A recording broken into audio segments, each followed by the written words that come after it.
है। अखिलेश जी और पूरा विपक्ष अगर मंदिर मस्जिद विवाद पर इतनी चिंता है तो वो बातचीत की पहल कर समझौता क्यों नहीं करवाते? सीधे एक पक्ष को गलत बताकर मुद्दे से क्यों भागते हैं? दीपक यादव का बेगूसराय बिहार से सवाल है, क्या बीजेपी का मौजूदा नेतृत्व अब आरएसएस की राय नहीं सुनता और उससे अलग रुख अपनाता है? छाया सोनी का शहडोल मध्य प्रदेश से सवाल है, विपक्ष ये बताए कि जब रामचरितमानस के पन्ने फाड़े जा रहे थे, जब हिंदुत्व को डेंगू मलेरिया कहा जा रहा था, तब क्या सांप्रदायिक सौहार्द नहीं बिगड़ रहा था? जवाब दीजिए विवेक श्रीवास्तव जी। जवाब देखिए, बड़ी सीधी सी बात है कि ये खुदाई, ये संस्कृति, ये हमारी विरासत, कौन सी विरासत? पहले तो ये बताइए कौन सी विरासत? सती प्रथा की विरासत, बाल विवाह की विरासत, देवदासियों की विरासत? कौन सी विरासत? कौन सी साइंस, कौन सी टेक्नोलॉजी पिछले 1000 साल में? क्या इन्वेंशंस हैं आपके? जिस कमरे में, स्टूडियो में मैडम आप बैठी हुई हैं, वहां पे air conditioner, camera, plastic, Sunmica, woodwork से लेकर के फ्लोरिंग तक कौन सी विरासत और कौन सी इन्वेंशन भारत ने करी है? पहले तो मैं ये जानना चाहता हूं। और सबका कोई ना कोई इतिहास होता है। आप गौरवान्वित फील करिए जब आप रूस को देखते हैं, जैसा अनुराग भदौरिया ने कहा, और कैंसर की एक वैक्सीन बनती है। यह कहा जा रहा है कि अगले 5 साल के अंदर हर 2 में से 1 आदमी को इस देश के अंदर कैंसर होगा, क्योंकि हम पेस्टिसाइड्स इत्यादि का उपयोग करते हैं, पोल्यूटेड एनवायरनमेंट में रहते हैं। साइंस एंड टेक्नोलॉजी पे डिबेट्स और डिस्कशंस और प्रोग्रेस के बजाय प्राइम मिनिस्टर योगी आदित्यनाथ, जो हमारे ऑनरेबल चीफ मिनिस्टर हैं, सबसे बड़े राज्य के, खुदाई में लगे पड़े हैं। साहब वोट डालो, हमारी विरासत, हमारी प्राइड, हमारी। आपकी कोई प्राइड नहीं है, आपका कोई एजुकेशन नहीं है।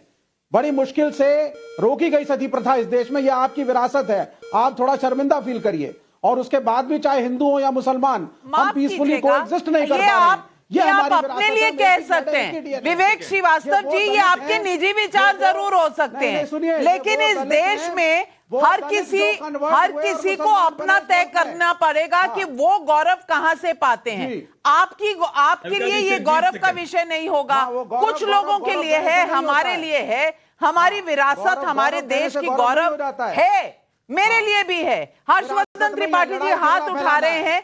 हर्षवर्धन त्रिपाठी जी ऑब्जेक्शनेबल लगता है। विवेक श्रीवास्तव जी अपने बारे में कह सकते हैं, क्या सारे देश के लोगों के बारे में कह सकते हैं कि उनके लिए गौरव का विषय नहीं है? दुनिया को जग जाहिर है। नविका जी, विवेक जी, मैं आपके बीच में नहीं बोल रहा था, शांति से सुन रहा था। अब 2 मिनट चुप हो जाइए। जी। विवेक श्रीवास्तव जी ने एकदम स्पेसिफिक जो सती प्रथा और दूसरा कहा कि हमने खोजा क्या, कौन सी विरासत, इन दोनों का मैं बस एक एक लाइन में जवाब देता हूं। एक तो ये कि विवेक श्रीवास्तव पढ़े लिखे व्यक्ति हैं। अब आजकल ये थोड़ा दिखने में किम जोंग उन की तरह दिखने लगे हैं, नॉर्थ कोरिया वाले तानाशाह की तरह, लेकिन उस तरह की मानसिकता नहीं होनी चाहिए, उस तरह की बुद्धि नहीं होनी चाहिए। ये बचना चाहिए। नॉर्थ कोरिया अच्छी कंट्री है, ये उससे बचना चाहिए। क्यों?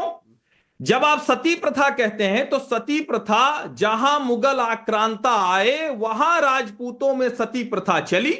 वही सती प्रथा थी जिसको लेकर कम्युनिस्ट इतिहासकारों ने देश के हर हिस्से। अब आप चुप रहिए, एक मिनट पूरा करने दीजिए, फिर आप बोलिएगा। उन्होंने इसको फ्रॉड हिस्ट्री बर्बाद किया और कहा ये हमारे ही बीच के हिंदू समाज सुधारकों ने सती प्रथा को बंद कराया, नंबर 1। अब नंबर 2, ये ज्यादा बड़ा है और इसको अभी जितने लोग नविका जी आपका शो देख रहे हैं वो ध्यान से सुने। दोबारा विवेक श्रीवास्तव जैसी बौद्धिक बेईमानी कोई नहीं कर पाए। आज 23 दिसंबर है। 22 दिसंबर 1887 को इस देश में एक व्यक्ति हुए थे, श्रीनिवास रामानुजन अयंगर।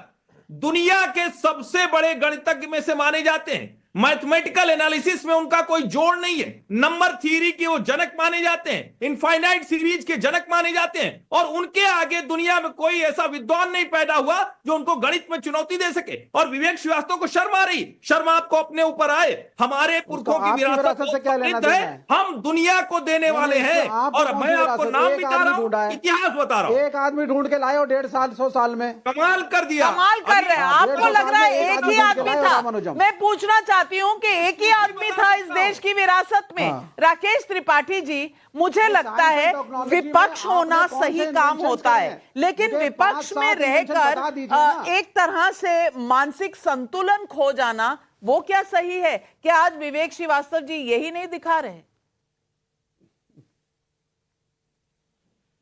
विवेक श्रीवास्तव की मैडम, मुझे बात तो 5 निश्चित तौर इन्वेंशन कोई बता पर दे। खौलाने वाली है।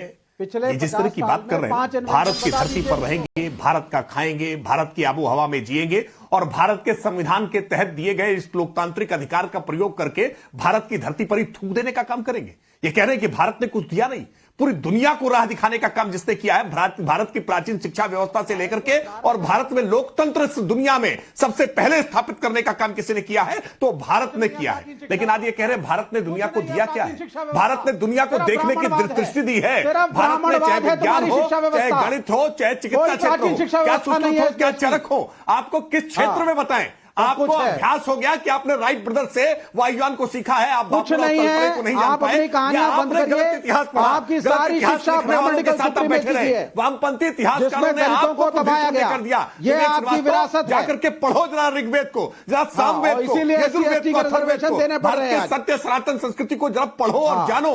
जानते नहीं हो, पढ़ते नहीं हो और मूर्खता का प्रदर्शन आकर के आपकी वर्ण व्यवस्था की विरासत को नहीं मानता। देश के लोगों को जानते हैं, आज सारे दर्शक समझ गए हैं कि आपके लिए नॉर्थ कोरिया ही आपका एग्जाम्पल है। मैं सारे दर्शक समझ गए हैं। मैं सिर्फ लाइटर नोट पे कह दूं, आजकल फ्लाइट टिकट्स पर डिस्काउंट चल रहा है। अगर आप टिकट खरीदना चाहें तो संपर्क कर लीजिए, कहीं पर कोई ना कोई दिलवा देगा। हर्षवर्धन त्रिपाठी। 20 सेकंड फिर से। ये विवेक श्रीवास्तव कह रहे हैं कि अच्छा अलग अलग क्षेत्रों का बताइए। अब फिर मैं पुराना बताऊंगा तो 1887 19वीं, तो ये परेशान हो जाएंगे, पढ़ते लिखते हैं नहीं। अच्छा चलिए आज का सुनिए। 3 हिंदुस्तानी इन्वेंशन बता दो। 3 नारायण, 10 साल में 3 इन्वेंशन बता दो। इंदिरा नूई, निकेश अरोड़ा, जयश्री। अरे वो कुछ नहीं, वो वहां के देशों में जाकर के उनके सिस्टम में काम कर रहे हैं। अपने देश का बताओ, आगे सुनिए। अपने देश में बताओ, यहाँ बैठ के किया क्या है? बहुत अच्छी बात, बहुत हिंदू मुसलमान की लड़ाई के अलावा कुछ करा है पिछले 10 साल में?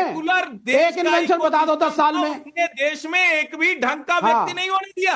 आपके देश की विरासत है जातिवाद, वर्ण व्यवस्था, कास्टिज्म, ये आपकी विरासत है। ये आपने इनहेरिट किया है, ये यहाँ पे पढ़ाया गया था। ये अच्छा, ये यहाँ पर पढ़ाया गया था। तो तहसीन पूनावाला, आपसे भी सवाल पूछूंगी। अगर विवेक श्रीवास्तव जी कह रहे हैं कि इस देश में सिर्फ यही पढ़ाया गया था, तो 1947 से लेकर 2014 तक यही पढ़ाया गया था यहाँ पर, इसलिए भारत पीछे है और विवेक श्रीवास्तव का सर जो है क्षण से झुका चला जा रहा है। मैं ये किस तरह की बात कह रहे हैं? आपको लगता है एक भी गौरवशाली चीज नहीं हुई है भारत के लोगों से, भारतीय लोगों से? ये किस तरह की है? क्या आप लोग पार्टनर रहेंगे इंडिया अलायंस में, तो इस बात पर भी मुंह पर जिप कर कर बैठे रहेंगे? नाविका जी, आपके शो की शुरुआत में आपने जिनका एक सज्जन का, विवेक भाई अगर मैं अपनी बात रख दूं, अगर आप इजाजत दे तो, आपने एक सज्जन का बाइट चलाया आपके शो की शुरुआत के अंदर। वो सज्जन ने माननीय सुप्रीम कोर्ट, हर्षवर्धन जी सुप्रीम कोर्ट की बहुत इज्जत करते, सुप्रीम कोर्ट ने उस सज्जन को पुल अप किया, आपको सुप्रीम कोर्ट के सामने माफी मांगनी पड़ी। जब नाविका जी हम सबके परिजन कोविड से त्रस्त हो रहे थे, उस आदमी ने यह एडवर्टाइज किया कि कोविड का उसने क्योर निकाला है, सुप्रीम कोर्ट के सामने उसको अपॉलॉजी मांगनी पड़ी। आज वो सज्जन देश को सिखा रहा है। देखिए नाविका जी, हमारा इतिहास बहुत गौरवशाली है, मैं इसमें कोई बात नहीं कह रहा हूं, लेकिन भविष्य के लिए हमें कैसा देश बनाना है? क्या हमें भविष्य में ऐसा देश बनाना है जिसमें नफरत हो, जिसमें लोग लड़े, या हमें एक ऐसा देश बनाना है जो दुनिया के साथ कॉम्पीट कर सके? आज सबसे ज्यादा मंदी भारत के अंदर है, हमारा इकोनॉमिक डाउनटर्न हो रहा है, आज हमारे पास टैक्स टेररिज्म हो रहा है, आज हमारे पास कैंसर का पेंडेमिक है, दोबारा से रिपीट कर रहा हूं, हार्ट अटैक का पेंडेमिक है। आप एक एक वीडियो देखो, लोग जिनके अंदर न्यूज चैनल्स के अंदर सब जगह पे हार्ट अटैक आ रहा है। सरकार इस पे कौन सी मीटिंग करी, आप मुझे बताएं।